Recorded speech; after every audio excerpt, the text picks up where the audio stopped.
하나님의 말씀 보시겠습니다. 골로새서 1장 24절에서 29절 말씀까지입니다. 내가 이제 너희를 위하여 받는 괴로움을 기뻐하고 그리스도의 남은 고난을 그의 몸된 교회를 위하여 내 육체에 채우노라.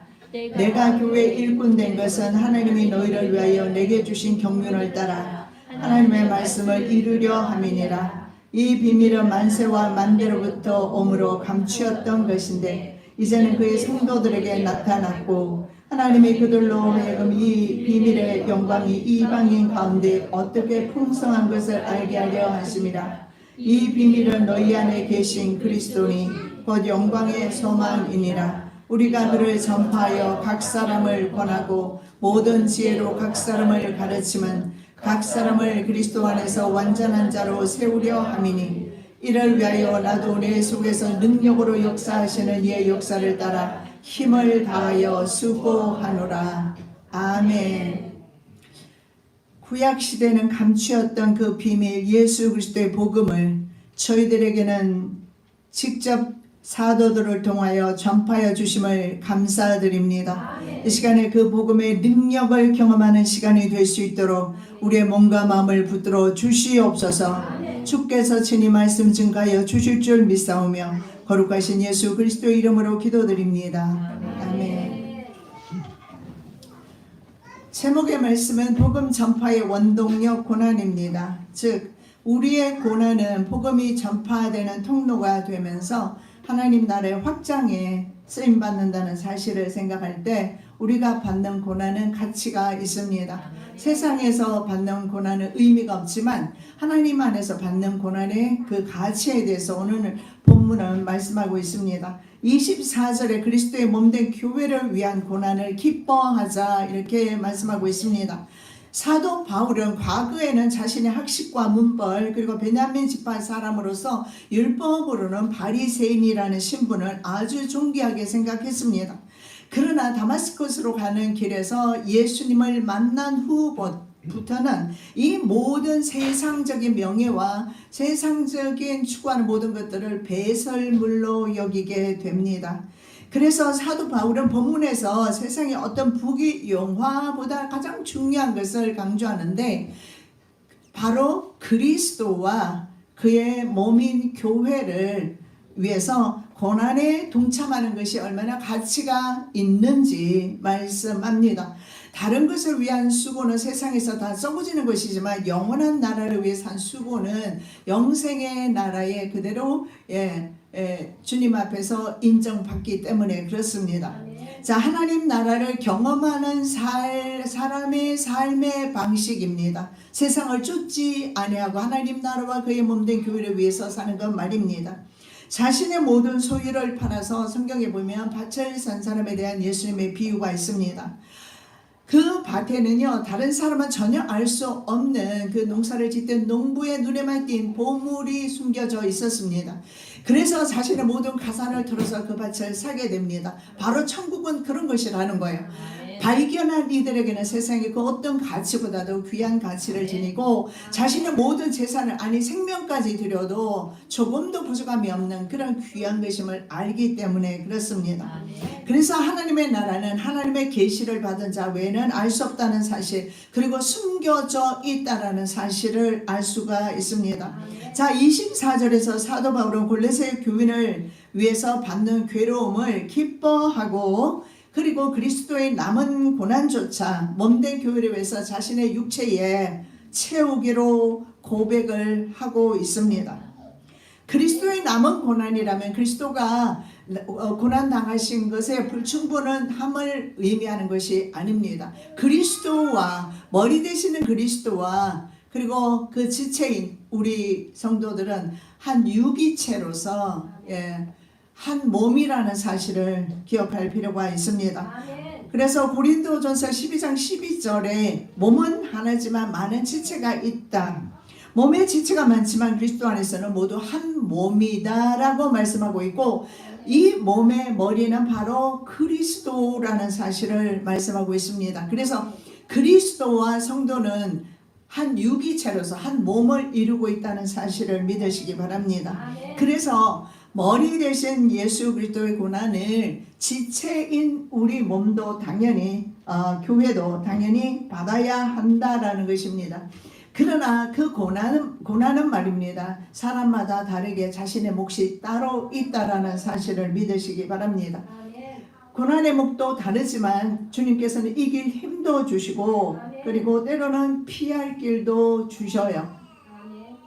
그래서 고난을 참으면 복과 영광이 따라옵니다.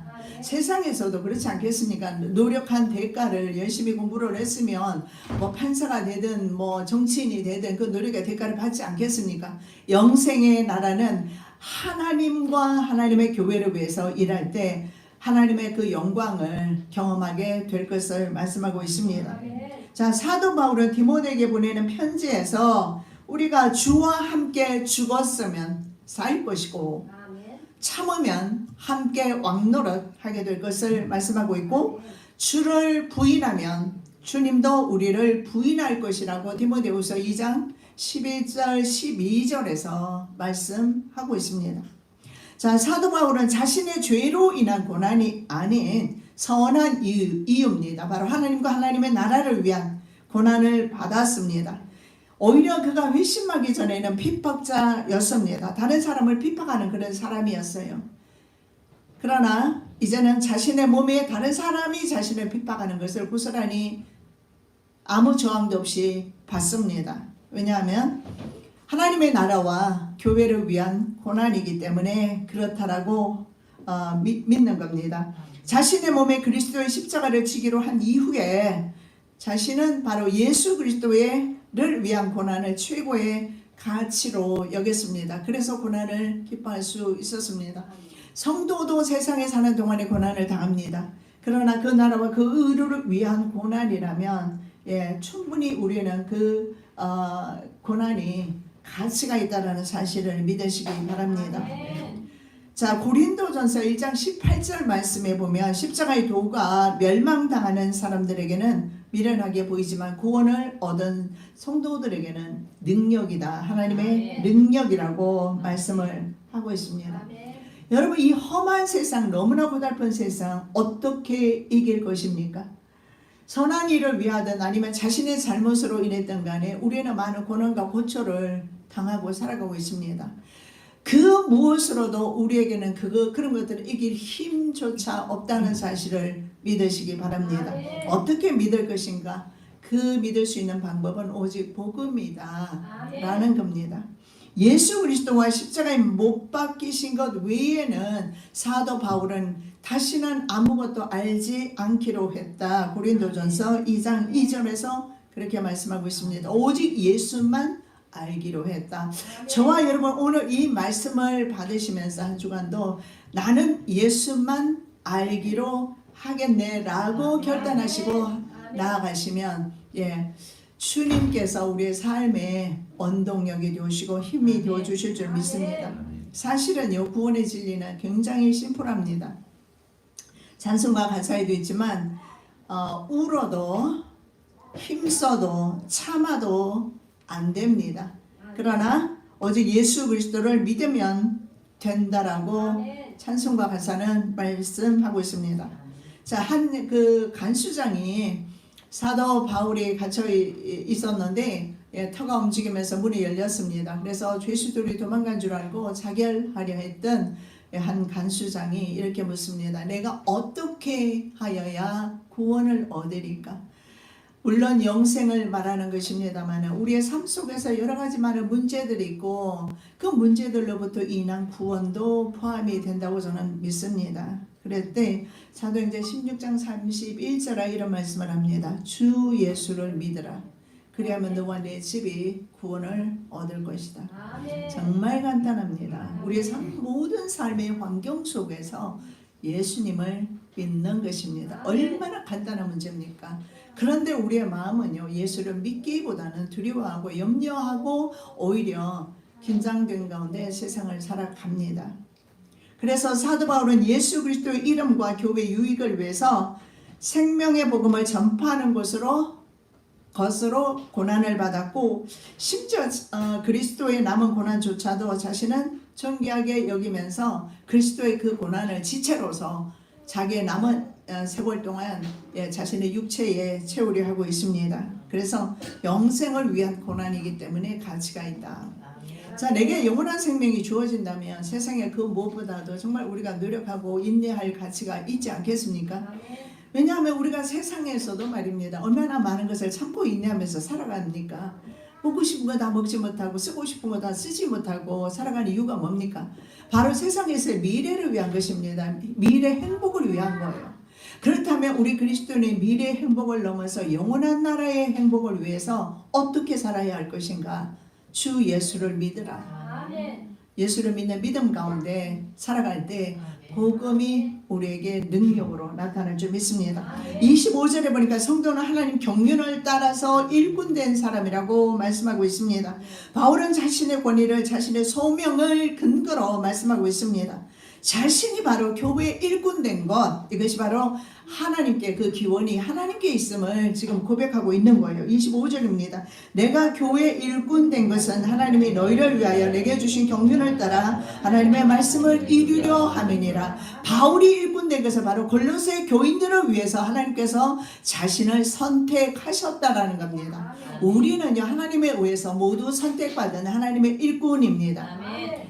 지체가 물론 다릅니다. 손과 발의 지체가 다르듯이 다릅니다. 사역도 다릅니다만은 중요한 것은 우리의 부르심이 근거가 하나님께로부터 비롯되었지 내가 하나님을 알아서 찾은 것도 아니고 하나님의 일꾼된 것 아니다라는 것입니다.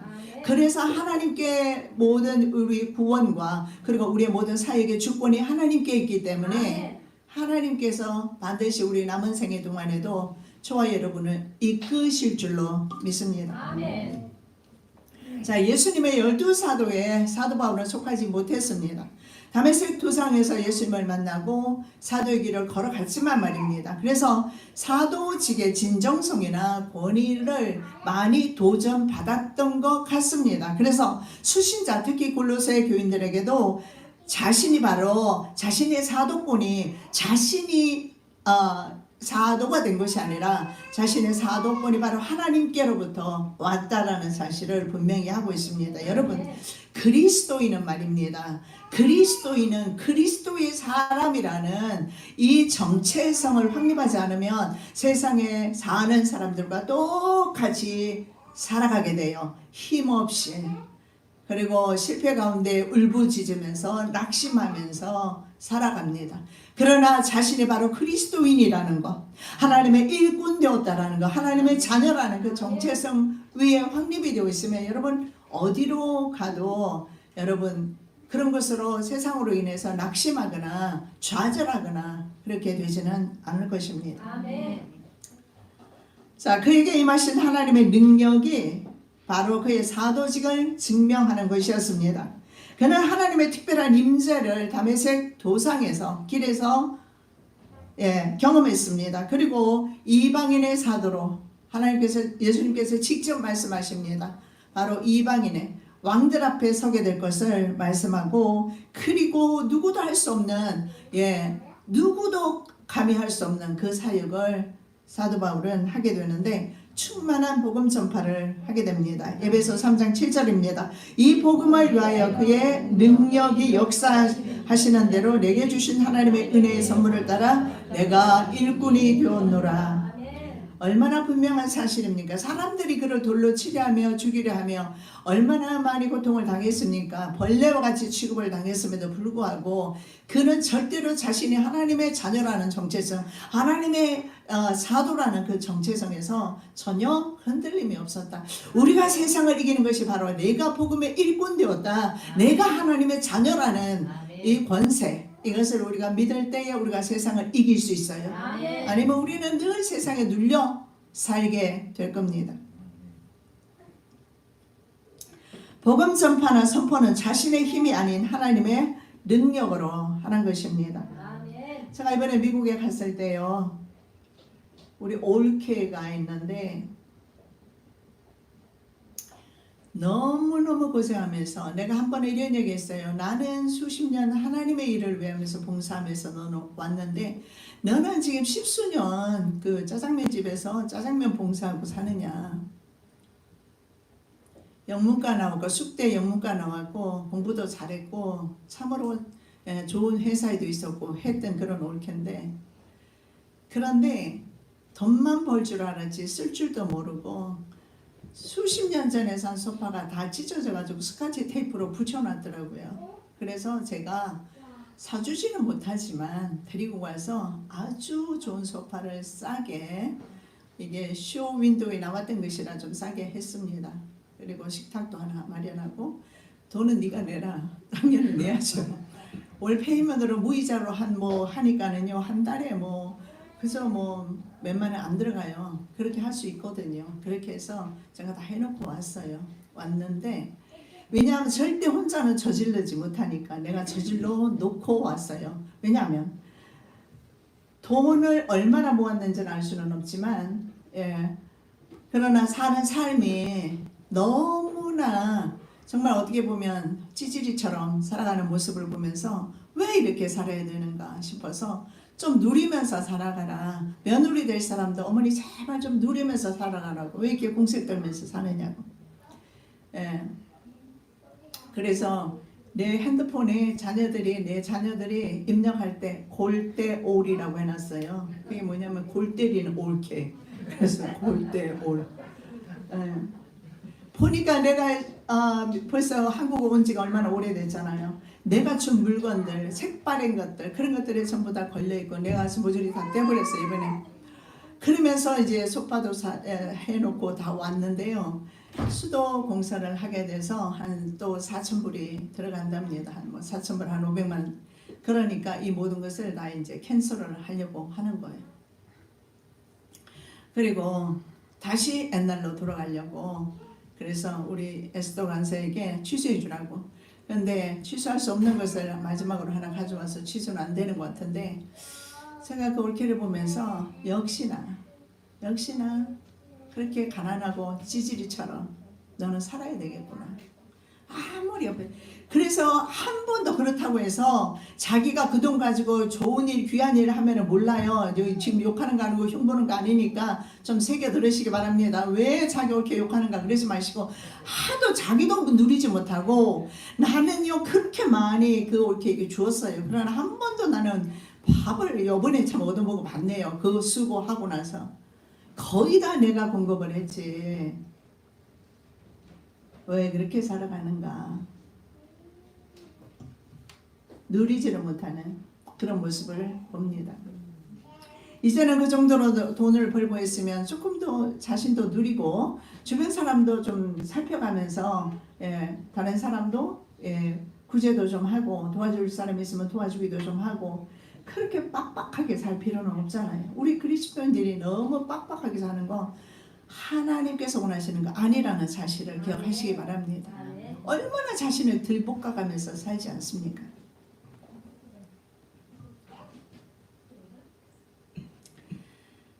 자, 충만한 복음 전파를 했는데 에베소 3장 7절에 보면 이 복음을 위하여 그의 능력이 역사하시는 대로 내게 주신 하나님의 은혜의 선물을 따라 내가 일꾼이 되었노라. 복음 전파나 선포는 자신의 힘이 아닌 바로 하나님의 능력으로 하는 것임을 말하고 있습니다.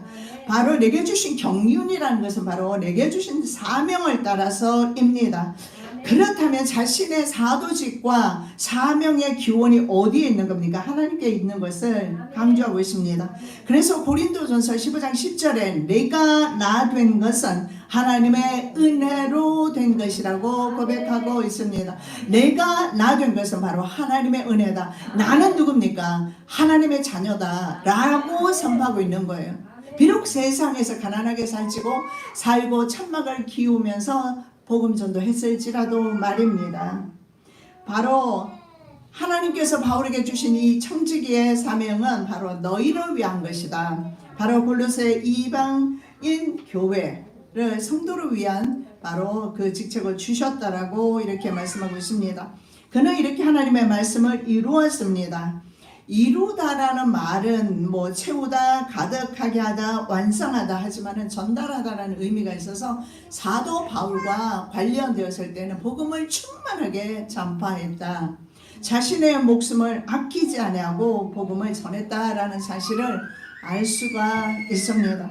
즉 하나님 나라를 위해서 일꾼된 자로서 정말 충만하게 복음을 전했다.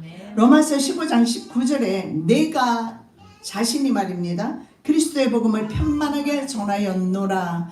제가 왜 이 말씀을 드리냐? 그가 편만하게 전했기 때문에 우리가 또한 하나님의 자녀가 되어서 이 자리에 있는 겁니다. 그의 전파로 인해서 우리 또한 그래서 이 세상에서 바로 예수 그리스도를 증거할 사명을 지니고 있는 겁니다.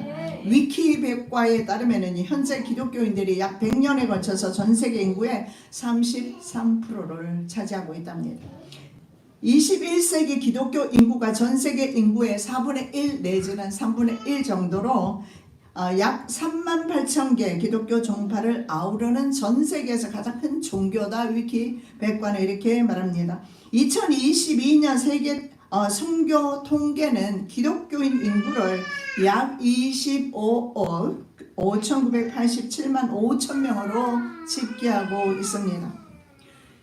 여러분 이 집계를 봤을 때 이 통계가 말입니다. 지난 2000년간의 통계가 아닙니다. 현재 지구상에 살고 있는 그리스도인들의 숫자가 바로 통계가 25억 명이 넘습니다.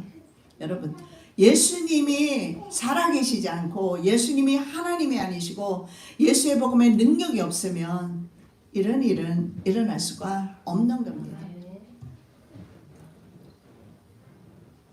바로 사도 바울을 비롯한 사역자들이 자기를 부인하며 최고의 가치 뭡니까? 그리스도와 그의 십자가를 편만하게 전달한 까닭입니다. 우리 필라 교회가 이 사역을 이어서 갔으면 좋겠습니다. 이 지역에 편만하게 주의 복음을 전파하는 교회 말입니다.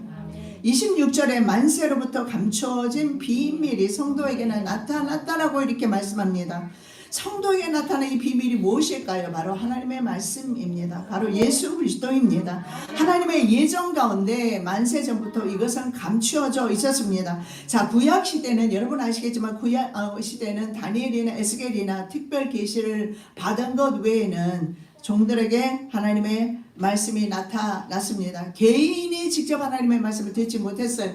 이스라엘 백성이 하나님의 말씀을 듣기 위해서는 모세를 통해서 들었습니다. 그런데 모세 얼굴에 덮었던 수건이 신약시대에 오면서 벗겨졌습니다.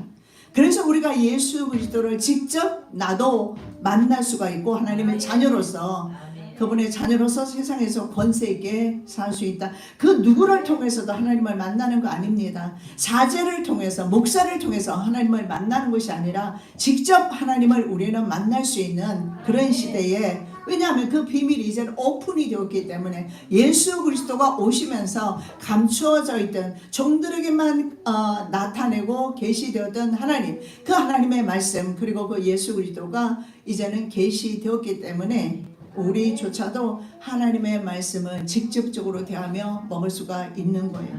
여러분 하나님의 말씀이 내게 있다는 거 하나님의 성경책을 내가 가지고 있다는 거 얼마나 감사해 보셨습니까? 성경책의 능력이 기록되어 있고 성경책의 능력입니다. 복음이 기록되어 있기 때문에 그렇습니다.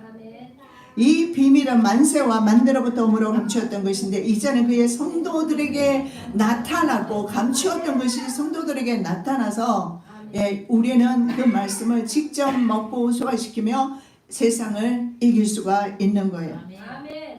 그래서 예수님이 이 땅에 성육신 하심으로 하나님의 말씀은요 이스라엘 민족은 물론이고 이방인들에게도 전파됩니다. 그래서 이제 그 비밀이 이방인 성도들 심지어 우리들에게까지 전파되었던 겁니다.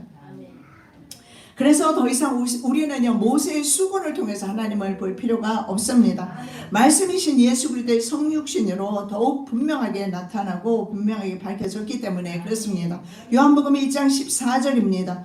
말씀이 육신이 되어 우리 가운데 거하심에 말씀이 우리 가운데 육신으로 오셨어요. 이것이 바로 신비요 비밀입니다. 그리고 예수님은 성만찬을 통해서 내 몸과 그리고 피와 몸, 살과 피를 먹고 마시라고 말씀하고 우리는 성만찬을 통해서 그의 피와 몸에 동참하는 겁니다. 자, 율법 아래 사역했던 그 어떤 위대한 선지자들보다도 그리고 제사장들이나 그런 사람들보다도 이제 복음 아래 있는 신학 성도들이 더 많은 것을 이해하고 알게 된 것입니다. 왜냐하면 예수 그리스도를 직접적으로 우리는 만날 수 있기 때문에 그렇습니다. 자, 예수님이 죽으심으로 성소 위장이 찢어졌습니다. 그래서 성도는 담대하게 지성소까지 나아가게 된 것입니다. 그리고 천국에서는 가장 작은 자들조차도 과거에 유명했던 선지자들 그들보다 더 크다고 예수님을 말씀해 주셨어요. 그래서 우리는 아주 작은 모습 같이 느껴지지만 우리의 이게 작은 모습이지만 복음에 순종하는 이 믿음은 과거의 그 위대한 선지자들보다도 더 하나님 나라에서 크게 인정된다라는 것입니다. 그래서 우리가 하나님 나라와 교회를 위한 봉사와 수고를 작은 일이라고 생각하지 마시고 그리고 그것은 헛되이 돌아간다고도 생각하지 마시고 지금은 아무도 알아주는 것 같지 않지만 하나님 나라의 기록이 되고 있으며 하나님 나라에서 다시 의의 면류관, 상급의 면류관으로 주어진다는 사실을 믿으시기 바랍니다. 자, 이방인들 가운데 나타난 하나님의 영광의 부요함입니다. 복음의 특별한 가르침은요, 바로 이전에는 숨겨졌던 바로 그리스도에 대한 비밀이었습니다. 이제 알려지게 된 이 비밀은요, 이 비밀이 전 세계에 전파되었습니다. 그러면서 유대인과 이방인 사이의 장벽이 무너지게 됩니다. 여러분, 이방인들은 어땠을까요? 말씀도 없었습니다. 계시도 없었고요. 제사도 없었고 제사장도 없었어요. 그래서 이방인들은 그야말로 흑암 가운데 있었고 하나님께서 이 세상을 창조하기 전에 이 세상은 흑암 중에 있었습니다. 하나님께서 이 세상에 빛을 보내심으로 비로소 빛의 세계가 되었지만 그러나 범죄한 인간은요, 빛 가운데서도 빛의 사명을 감당하지 못하고 어둠 가운데 살고 있었습니다. 바로 무지와 우상 숭배로 흑암에 행하던 백성이 큰 빛을 보게 되었다. 이사야 선지자는 9장 3절에서 그렇게 말씀을 합니다. 그리고 사망의 그늘진 땅에 거하던 자에게도 빛이 비추었다. 무슨 말입니까? 죄로 말미암아 이제 사망으로 갈 수밖에 없고 지옥으로 갈 수밖에 없는 백성에게 바로 빛이 비추었다. 그래서 복음의 특권에 직접 참여하는 자가 되었다라고 말씀하고 있습니다. 에베소 3장 6절에 이방인들이 복음을 통해서 예수 그리스도 안에서 참된 후사가 되어 지체가 되어서 약속에 참여하는 자가 되었다. 즉 아까 말씀드렸던 것처럼 예수님은 머리 되시고 우리는 바로 팔과 다리 이런 지체로서 한 유기체가 되었다라고 말씀을 드렸습니다. 한 유기체가 되었기 때문에 하나님의 그 약속에도 동참하는 겁니다. 하나님과 예수님과 관계없는 사람은 그 나라를 유업으로 받지를 못합니다.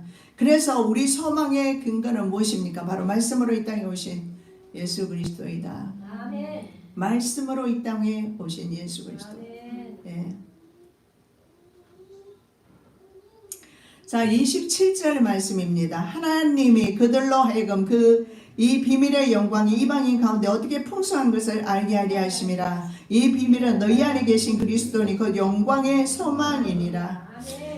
이 복음의 비밀은요, 하나님에 의해서만 드러납니다. 그래서 바울 서신에는 그리스도와 관련해서 복음의 중요성을 강조할 때마다 이 풍성하다라는 단어를 많이 사용해요. 즉 풍성함이라는 단어는요, 이방인들이 회개를 통해서 그리스도와 한 몸이 된 것을 풍성하다라고 말합니다. 여러분, 예수님을 경험하기 전에는 늘 마음에 갈증이 있습니다.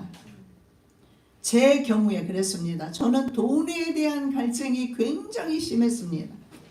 이 돈이 없어서 친구들도 대학 친구들을 다 끊어버리고 만나지도 않았어요. 왜냐하면 대학 친구들을 보니까 아파트에 그 당시에도 사는데 나는 한 칸 단칸방에 살고 있는 내 모습을 보면서 친구들도 만나고 싶지 않았습니다. 지금 이제 다시 만나서 참 반가운데요.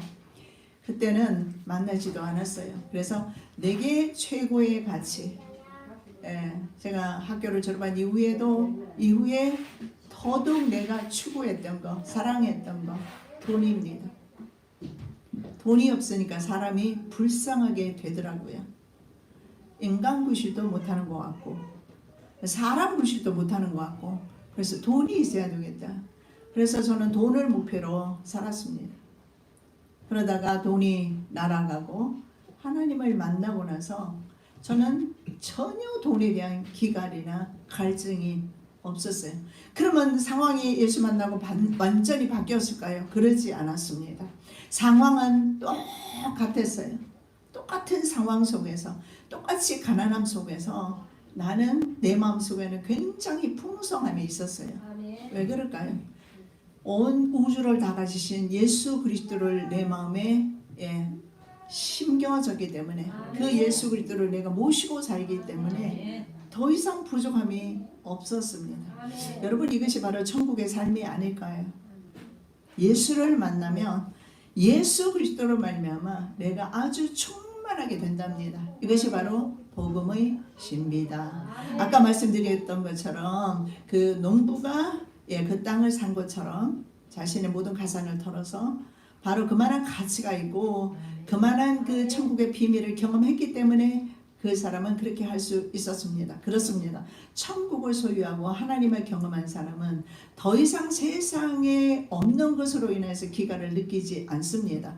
하나님 한 분만으로 충분하기 때문에 그렇습니다. 오늘 사도 바울이 바로 그것을 저와 여러분에게 전달하고 있습니다.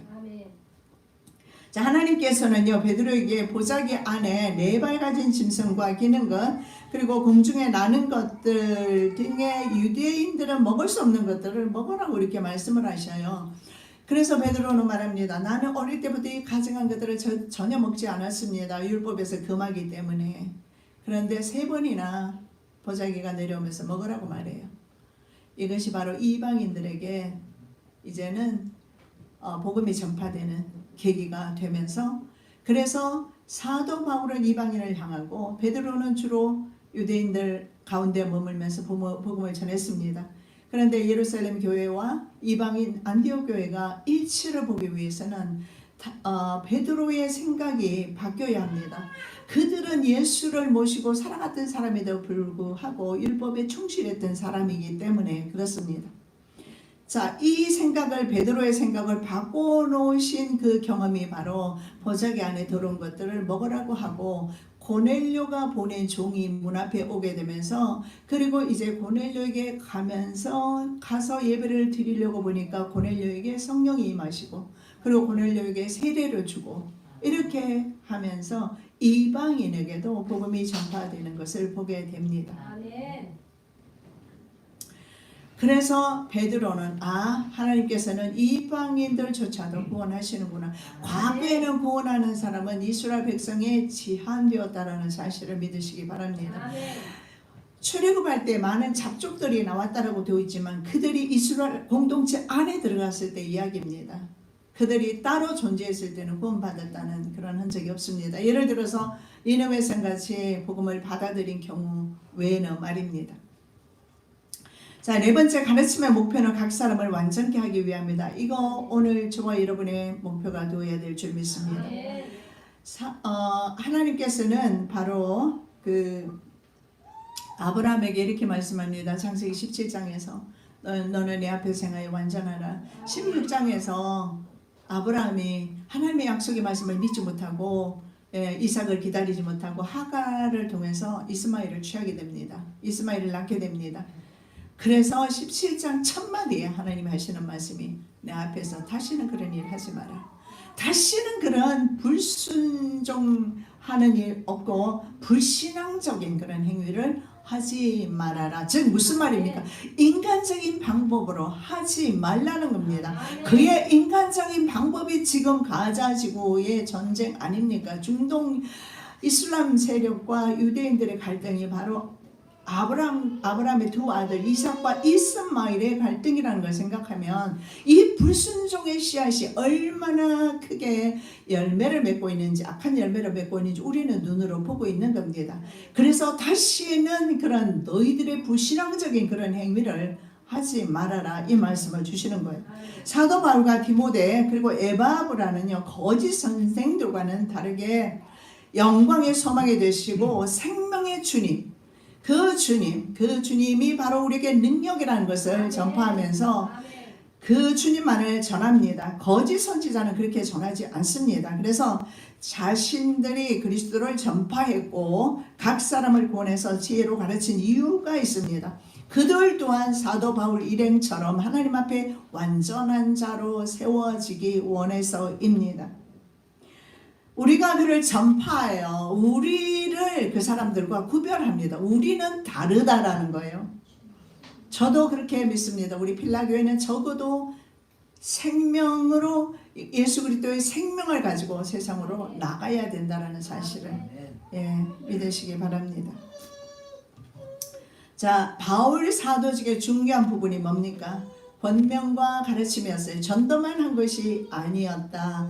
그렇다면 여기에서는 무슨 말씀이 되겠습니까? 우리 성도들 또한 계속 가르침을 받아야 되고 권면을 받아야 되고 천국 가는 그날까지 계속 우리는 성장되어야 된다. 이것이 바로 성화 아니겠습니까?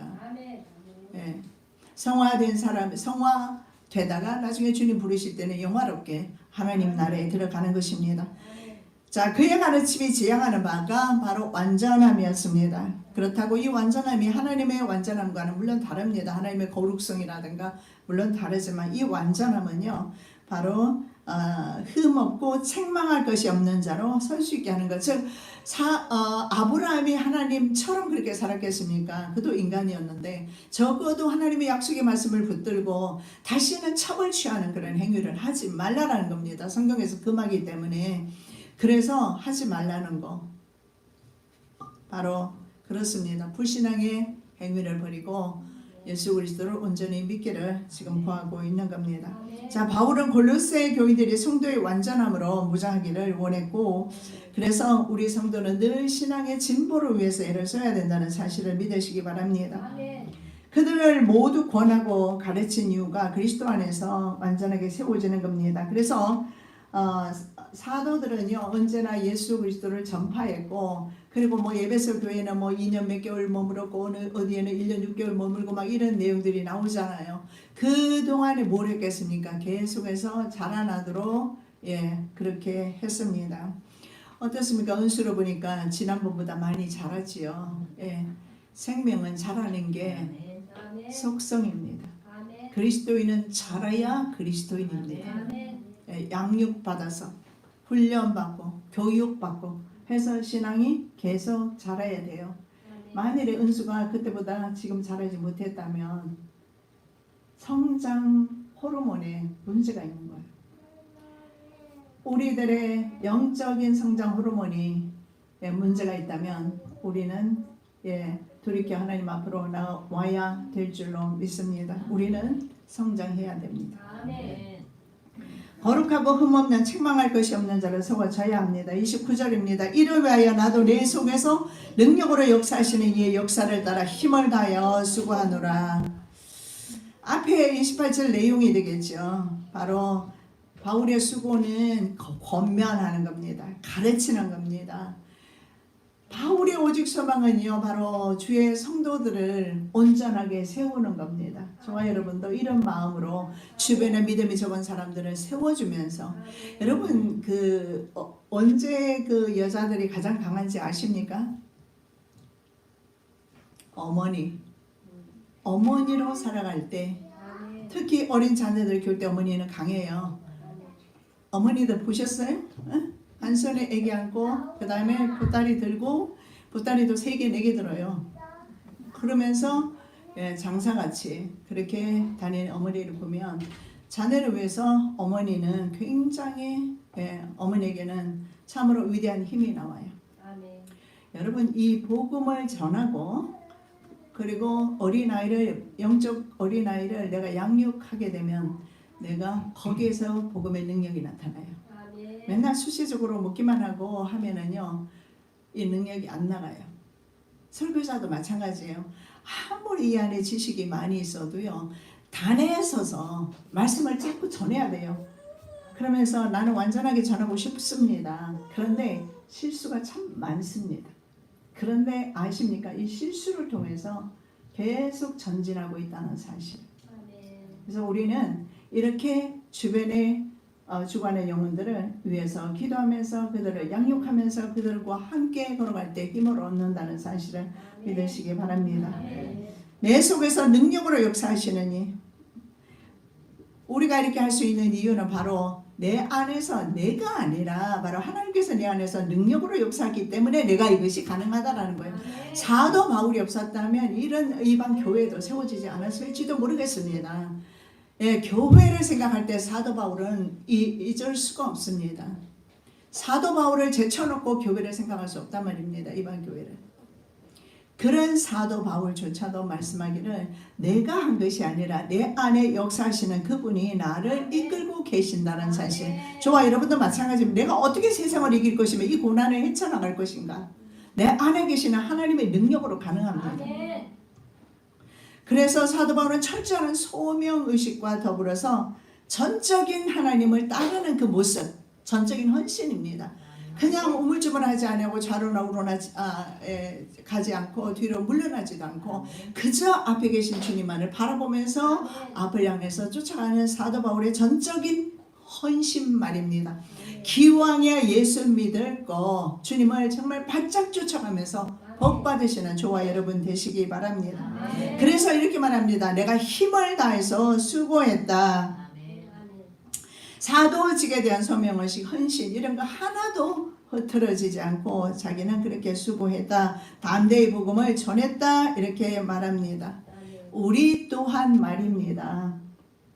오늘 사도 바울의 그 믿음을 따라갔으면 좋겠습니다. 사도 바울의 그 믿음, 선진들의 그 믿음을 따라갔을 때 사도 바울이요 죽기 전에 자신이 곧 죽게 될 것을 알게 됩니다. 그리고 고백한 것이 있습니다. 그 고백한 말씀이 오늘 저와 여러분의 말씀이 되기를 소원합니다. 한번 읽어보겠습니다. 내가 선한 싸움을 싸우고 나의 달려갈 길을 마치고 믿음을 지켰으니 이제 후로는 나를 위하여 의의 면류관이 예비되었으므로 주 곧 의로우신 재판장이 그날에 내게 주실 것이니 내게만 아니라 주의 나타나심을 사모하는 모든 자에게니라.